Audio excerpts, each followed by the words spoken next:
नमस्कार नन्हे दोस्तों, कैसे हो। आज तो रविवार है, कल से फिर से पढ़ाई चालू है ना। तो दोस्तों चलो, आज तो आप लोग सोने की तैयारी कर चुके हो, बिस्तर में सो भी गए हो, लेट भी चुके हो।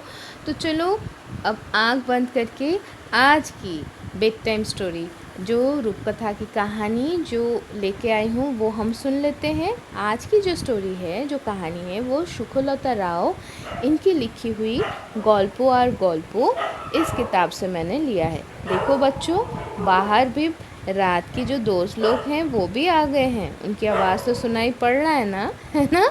चलो तो हम लोग सारे एक साथ सुनते हैं। अच्छा, ये जो किताब है मित्रों घोष पब्लिशर्स प्राइवेट लिमिटेड, इस पब्लिशिंग हाउस से पब्लिश हुई है। तो आज कौन सी कहानी पढ़ेंगे तो देख लें। आज हम लोग पढ़ने वाले हैं एक मज़ेदार कहानी। छोटी सी है लेकिन मज़ेदार कहानी। इस कहानी की जो नाम है, शीर्षक है, वो है फूल रानी, मतलब फूल रानी, है ना। तो चलो शुरू करें। एक दादी माँ थी जो बिल्कुल अकेली थी। वो सिर्फ और सिर्फ सोचती थी, अच्छा अगर मेरे पास अगर एक छोटा सा लड़का या लड़की रहती तो इसीलिए वो हर रोज़ भगवान के पास जाके पूजा करती और भगवान जी को हाथ जोड़ करके प्रणाम करते हुए बोलती, भगवान दया करो मेरे ऊपर, मुझे एक छोटा सा लड़का या छोटी सी गुड़िया दे दो। तो एक दिन भगवान जी उनके ऊपर खुश हो गए और बोले, तो मंदिर के जो सीढ़ी है ना, उसके एक साइड में देख, वहाँ पर एक बीज गिरा पड़ा है, उस बीज को अपने बगीचे में डाल दे, उससे तुझे एक चीज़ मिलेगी ज़रूर। तो हमारी जो दादी है वो मंदिर से बाहर निकल के सच में देखें कि सीढ़ी के बगल में एक कोने में एक फल का या किसी एक पौधे का एक बीज गिरा पड़ा है।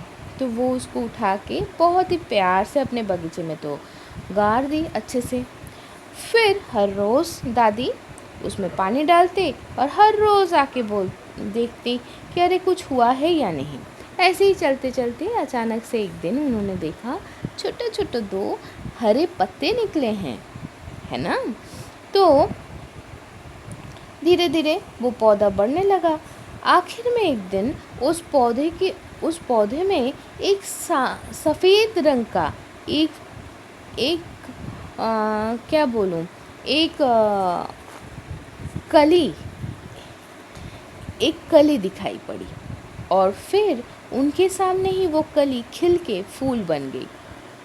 और उन्होंने क्या देखा, उसके अंदर जो केसरिया रंग का जो उसका जो क्या बोलूँ, उसमें जो सिरे थे ना, उसके ऊपर एक छोटी सी गुड़िया, 1 उंगली भी लंबाई में नहीं, लेकिन एक छोटी सी गुड़िया, एक छोटी सी बच्ची उसके अंदर बैठी हुई है। तो हमारी दादी को तो लड़की मिल गई। तो इतनी छोटी होने के बावजूद हमारी दादी बहुत खुश हो गई। पूरे दिन भर उसको ही लेके वो आनंद में अपना दिन पूरा बिता देती। और रात को एक छोटे से, वो झिनुक बोले तो जिसमें मोती होती है, शीशल, तो उसमें ही एक गुलाब की पंखुड़ी के ऊपर सुंदर से नरम बिछाना बिछो के हमारी इस गुड़िया को सुला देती। और पता है, फूलों से दादी को मिली थी, इसलिए उन्होंने इस गुड़िया के नाम रखी फूल रानी, तो फूलों की रानी। तो रात को ऐसी ही वो सोती थी। एक दिन रात को एक मेंढक दादाजी आ गए और आके हमारी फूल रानी को देख के बोलने लगे, वाह क्या सुंदर लड़की है, इसको मैं अपने घर पर लेके जाऊंगा तो मेरे बच्चे बहुत खुश हो जाएंगे। ये सोच के वो उस बच्ची को लेकर, वो पूरा शीशल के समेत उसके बिस्तर लेके अपने तालाब के बगल में जो एक छोटा सा क्या बोलूँ छेद था, उसमें वो चले गए। और जाने के बाद ही वो कूदते फुदकते हुए वो जहाँ तक वो पहुँचे, उनके बच्चे लोग भी फुदकते हुए उनके पास आ गए। और हमारे मेंढक दादाजी बोले, शोर मत करो, जाग जाएगी, सुबह उठ के इसके साथ खेलना, ठीक है।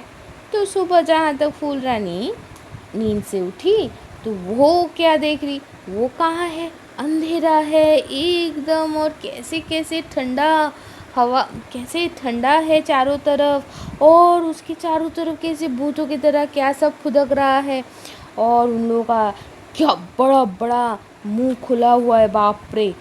तो और उन लोगों का गोल गोल बड़े बड़ी आँखें हैं। वो ये सब देखकर डर के मारे चीखने लग गई और रोते रोते बोलने लगी, माँ तुम लोग कौन हो, मुझे मेरे घर पे देके आ जाओ, मुझे डर लग रहा है, यहाँ पर बहुत अंधेरा है। तो उस बेचारी की रोना सुन के हमारे जो मेंढक दादाजी हैं वो, उनको बहुत दुख हुआ। वो सोचे कि अगर मैं ज़मीन में छोड़ के आ जाऊँगा तो ये तो हम भाग जाएगी, यहाँ से चली जाएगी। तो वो क्या की, तालाब के बीचों बीच खूब सारे कमल और कमल के पत्ते थे। तो वो वैसे ही एक सुंदर से पत्ते के ऊपर फूल रानी को रख के आ गए और कहने लगे, देखो यहाँ पर कितना सुंदर रोशनी है, तुम यहाँ पर बैठकर खेलो, ठीक है, मैं थोड़ी देर में आ जाऊँगा और फिर हम देखेंगे क्या करेंगे। तो पत्ते के ऊपर तो बैठी हुई है और वो रोने लगी। उस बच्ची की रोने की आवाज़ सुन के चारों तरफ जो उस तालाब में जितने सारे मछलियाँ थे वो सारे आ गए और पूछे, तुम रो क्यों रहे हो, तुम रो क्यों रही हो।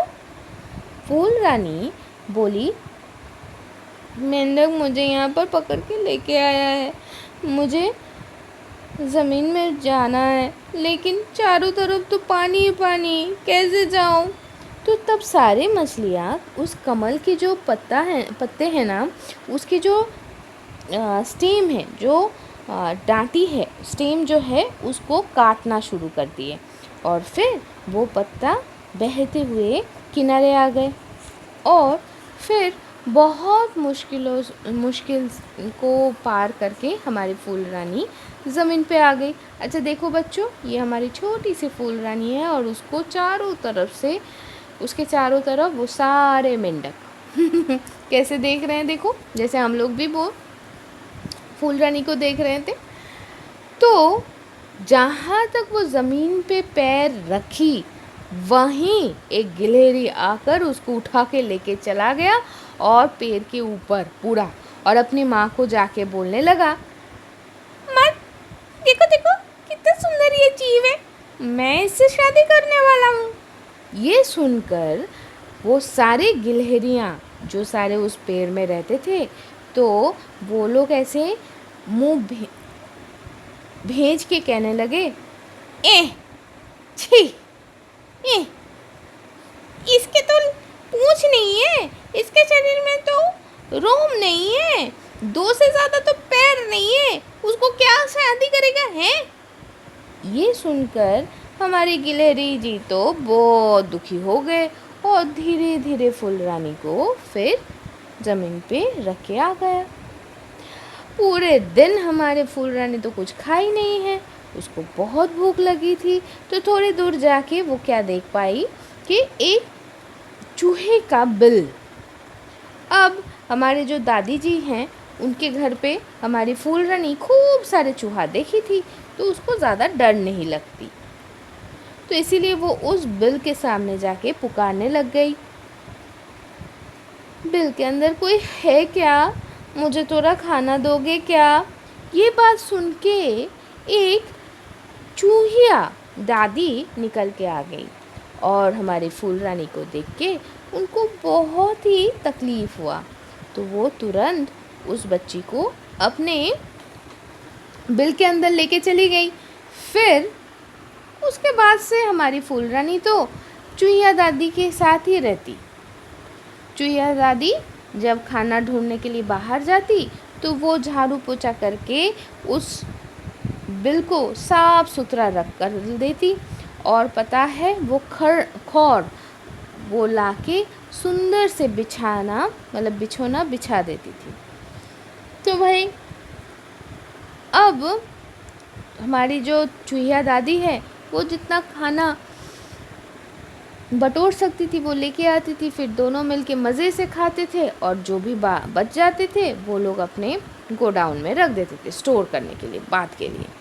अब हमारी जो चूहिया दादी है उनकी कोई नहीं थी, वो अकेली ही रहती थी। सिर्फ बीच बीच में कभी कभी एक बड़ा सा चूहा, एक प्रकार का चूहा जिसको हम लोग कहते छूचो, वो उसका दोस्त था, तो वो आता था इनसे मिलने के लिए। एक दिन जब बिछाना बोले तो बेड, खटिया बनाने के बिछाना के लिए, बिस्तर के लिए खौर लाने गई हमारी फूल रानी, तो वो क्या देख रही है, वो खौर का जो पूरा एक पहाड़ जैसा बना हुआ है उसमें एक चिड़िया अपना पंख तोड़ के वहाँ पर गिरा पड़ा था। उसके पंख में कुछ हुआ होगा, एक्सीडेंट हो गया होगा। तो अब भाई चिड़िया छोटी पक्षी है, लेकिन हमारी फूल रानी के लिए तो बहुत बड़ी है। तो हुआ क्या पता है, वो उसको देख के तो बहुत पहले डर गई, फिर धीरे धीरे आगे बढ़ी, जहाँ तक वो देखी कि उसके पंख में चोट लगी है, तो वो तुरंत उस चिड़िया के बगल में चली गई और उसके चारों तरफ एक सुंदर सा नरम बिस्तर बिछा दी। फिर दौड़ के अपने चूहिया दादी के बिल से उसके लिए खाना लेके आ गई। ऐसे ही रोज़ जब चूहिया दादी निकल जाती तो फूल रानी चिड़िया के लिए खाना लेके आती थी और धीरे धीरे दोनों में खूब दोस्ती हो गई, पता है। फिर और इसके साथ साथ धीरे धीरे हमारी चिड़िया भी स्वस्थ होना शुरू कर दी। अब भी तो वो उड़ भी सकती है, लेकिन पता है वो उस जगह के आसपास ही रहती थी। क्यों? क्योंकि उसको फूल रानी के पास रहना था ना। तो एक दिन हमारी बूढ़ी चूहिया दादी हैं, वो कहाँ से बहुत सुंदर सुंदर कुछ रंग बिरंगी कपड़े के टुकड़े लेके आए। और जब ये देखी तो हमारी फूल रानी पूछी, ये सब से क्या होगा दादी? तो चूहिया दादी बोली, ये सारे तेरे शादी की कपड़े बनाने के लिए लेके आई हूँ। मेरा जो छूचो दोस्त है ना, उसके साथ तेरी शादी मैंने पक्का कर दी। उसकी जो उसका जो गुण है वो तो मैं व्याख्या करके भी ख़त्म नहीं कर पाऊँगा। पता है उसका जो बिल है वो मेरे बिल जैसे 10 बिलों को अगर एक साथ रखती तो उतना बड़ा होगा। और उसके भंडार में बोले तो गोडाउन में इतना सारा खाना है कि वो 1 साल तक भी अगर धीरे धीरे खाओ तब भी वो ख़त्म ना हुए। और सोच कितनी सुंदर वो दिखने में है, और उसका जो काला मखमल की तरह जो चमड़ा है और कोई चूहे के पास नहीं है। और उसके शरीर से जो सुबास निकलती है, जो वो तो इत्र गुलाब को भी पीछे छोड़ जाए। तो चूहिया दादी के फूल रानी तो बहुत खुश होगी, लेकिन खुशी तो हुई नहीं बेचारी को, तो वो रोने लगी उल्टा। तो ये देखकर चूहिया दादी गुस्से में आके कहने लगी, ये सब मैं नहीं सुन रही हूँ, तू चुप कर, मैं बोल रही हूँ ना। फिर अगर रोएगी तो मैं तुझे काट दूंगी। उस दिन शाम होते ही फूल रानी छुपते छुपाते घर से निकल के अपनी दोस्त चिड़िया के पास चली आई। और सारी बात सुनने के बाद चिड़िया बोली, चल मैं तुझे अपने पीठ के ऊपर उठा के बहुत दूर लेके जाऊंगी। फिर हमारे जो चिड़िया है वो सच में फूल रानी को लेके उड़ने लगे।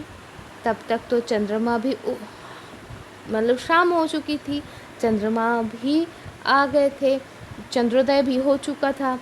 तो वो लोग एक बगीचे के ऊपर से जा रहे थे, तो इतने में नीचे की तरफ देखते हुए वो लोग देख पाए कि बगीचा की एक जगह पे बहुत सुंदर सुंदर से फूल खिले हुए हैं और उन्हें लगा कि वहाँ से बांसुरी की मधुर ध्वनि आ रहा है। तो फूल रानी आश्चर्य होके बोली, चलो ना वहाँ पर जाके देखते हैं। तो चिड़िया उसको लेके धीरे धीरे उस जगह पे एक फूल के ऊपर उसको उतार दी। फूल रानी क्या देखती है कि हर एक फूल के ऊपर उसी की तरह एक नन्हा इंसान वहाँ पर है और उन सबके पास तितली की तरह सुंदर पंख भी हैं। तो उनमें से कोई बंसी बजाता तो कोई नाचता। फूल रानी को देखकर वो लोग सारे दौड़ के आए और कहने लगे, तुम हम में से सबसे सुंदर हो, पता है, हम लोग तुम्हें हम लोगों की रानी बनाएंगे। तो उसके बाद वो लोग उसके लिए सोने की मुकुट लाई और फिर उसके लिए 2 रुपोली बोले तो चांदी के पंख लेके आ गए और उसके कंधे के साथ वो उसको भी जोड़ दिए और पूरे रात भर सारे लोग मिलके नाचे अपने नई रानी के चारों तरफ। और भोर होते ना होते ही वो सारे फूल रानी को लेकर परियों के देश में उड़ गए। पता है, वो सारे परियां थीं, फूलों की परियां हम बोल सकते हैं, है ना। तो दोस्तों, आज की कहानी तो यहाँ पर ही ख़त्म होती है। इसके बाद हम लोग क्या करेंगे, इसके बाद हम और एक छोटा सा कहानी लेके आएंगे, शुरू करेंगे फेरी टेल्स ऑफ बंगाल में। तो कहीं मत जाना और आँख मत खोलना, सिर्फ सुनते रहो, ठीक है। और इस कहानी से आज हम लोग क्या सीखे, हमारी जहाँ पर निर्धारित गंतव्य है बच्चों, हम लोग वहाँ पर ज़रूर पहुँचते हैं।